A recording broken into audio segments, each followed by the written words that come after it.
Tere hommikust kõigile siit Hiiumaalt, Suuremõisa lossist, Hiiumaa ametikoolist. Tere kõigile veebis. Ma tean, et lisaks neile, kes meil siin saalis on seda seminari vaatamas mitmed inimesed üle veebi. Mina olen Ave Paulus. Ma olen ICOMOS Eesti president.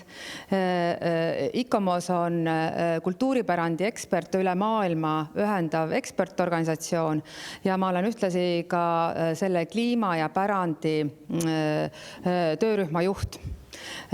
Ma olen Hiiumaa ametikooli vilistlane.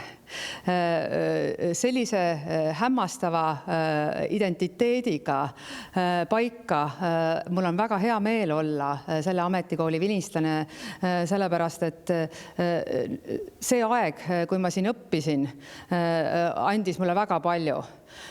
Ja ma töötan erialaga seotult sellele ametil ja see on väikesadama spetsialistide amet, aga sama ma tean, võivad öelda inimesed, kes on siin palkehitust õppinud või aiandust, et see on erakordselt tugeva identiteediga kool ja sellepärast on mul väga hea meel, et Muinsuskaitseamet koostöös ICOMOS-e ja väga paljude teiste organisatsioonidega otsustasime mõisapärandile pühendatud seminari teha siin Suuremõisas.